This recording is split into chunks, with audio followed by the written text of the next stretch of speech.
محترم په دې بهترینو شپو کې د لا اله الا الله بهترینه وظیفه دا داسې وظیفه ده محترمو چې د دې طاقت نه ځمکه برداشت کولی شي او نه اسمانونه برداشت کولی شي.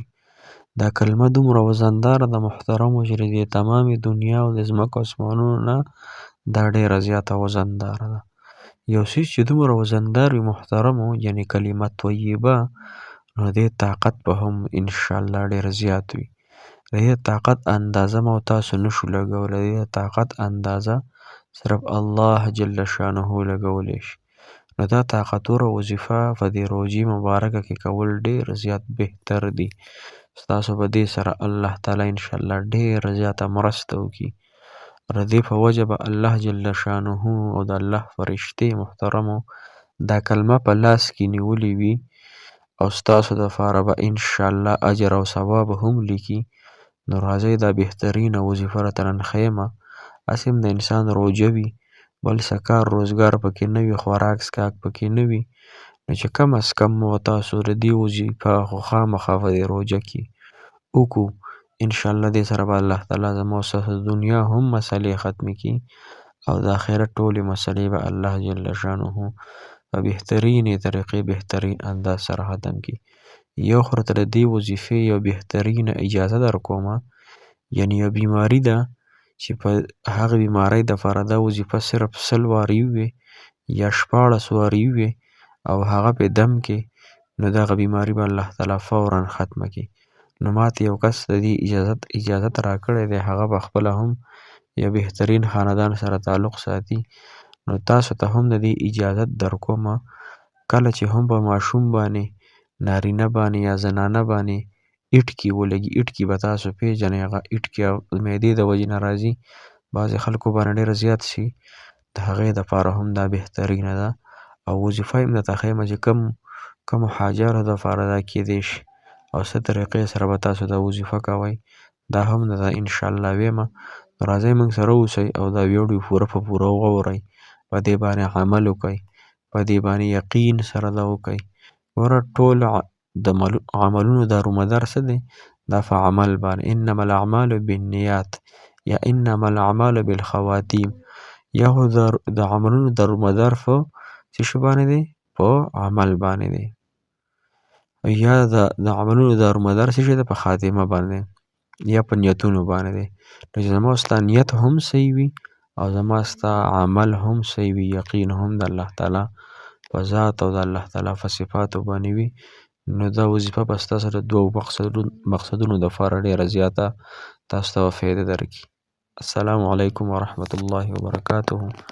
ډېر معزز محترم او قابل قدر مسلمانان درونو خویندو اوس هم الحمدلله نوافل وکړو په طور تحدیث بالنعمت ته بیانوم چې تاسو بیا دا نه وایئ چې موږ ته یاره دعاګانې نه کېږي او ما دا الله تعالی ته عرض وکړو الله زما ډېر کتونکي اورېدونکي په یوټیوب باندې دي الله ما اوري ما ګوري الله د دوی ټول حاجتونه پوره کړي. الله تا ته معلوم دي او الله د یو انسان نارینه دی او که زنانه الله د هغوی حاجات پوره کړي.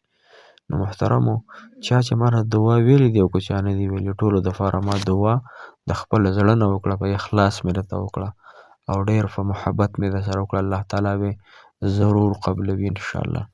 محترم مسلمانانو نن زمونږ وظیفه د لا اله الا الله ده ځکه حدیث مبارک کې راځي افضل الذکر لا اله الا الله افضل الدعاء الحمدلله. افضل ذکر چې کوم دی په ټولو ذکرونو کې افضل ترین ذکر دا د کلمې طیبې ذکر دی او رسول الله مبارک ځکه فرمایي چې کله هم تاسو نه یو بدي وشي یو ګناه وشي نو فورا پسې نیکي کوئ. یو صحابي عرض وکړ د الله رسوله لا اله الا الله هم نیکي ده هغه ورته فرمایي رسول الله مبارک او دا بهترینه نیکي ده نو لا اله الا الله چې څوک په اخلاص باندې وایي علماو ذکر کړي دي او حدیث مبارک کې هم راځي مفهوم یې داسې دی چې څوک یو پېره لا اله الا الله په اخلاص سره وایي اخلاص سره د دې انسان الله تعالی 4,000 دته الله تعالی دغه ورکوي نیکۍ 4,000 ګناهونه معاف کوي 4,000 درجې ورته الله تعالی ورکوي او د دومره بهترین او وزندار او درنه کلمه د محترمو چې تمام ځمکه او اسمانونه دا وتلې او بل سیټ ته کلمه طیبه ورسره وتلې. کلمه طیبه ته وزنداره ده. دا زما او ستاسو په سوچ کې اوس نه راځي، خو محترمو دا عقل غواړي، دا سوچ غواړي، دا یقین غواړي. او چا چې د الله تعالی باندې یقین کړی نو دا انسان الله تعالی په دنیا او آخرت کامیابه کړی. اوس راځو هغې دوو وظیفو سیټ ته چې د لا اله الا الله. یو زه تاسو ته اجازت درکومه د ایټکو چې کومه بیماري د ایټکي ورته وایي که نه، چې دغه کوي معدې نه یو اواز راوځي، تاسو به پېژنئ پښتانه ایټکي، موږ ورته ایټکي وایو. پس تاسو ورته څه وایئ؟ یو خو د هغې دپاره شوه. بله لا اله الا الله په دې مبارکه میاشت کې 80,000 پیرې دې ختم ځان له وکئ، 70,000 مرتبه دا ځان له خامخا وکئ. انشاءالله چې 10 ورځې یا 15 ورځې تېرېږي که نه، نو تا به پکې 80,000 پیرې انشاءالله ځان له ختم کړي.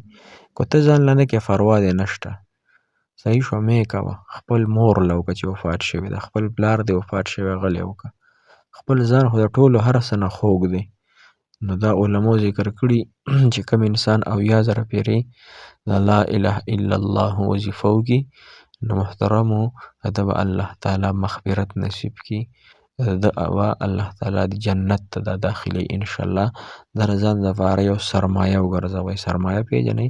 ځان دپاره یو تحفه آخرت ته، خپل قبر ته دا ځان له مخکې نه ولېږئ چې په قبر او آخرت کې دا ستا انتظار کوي. صحیح شوه.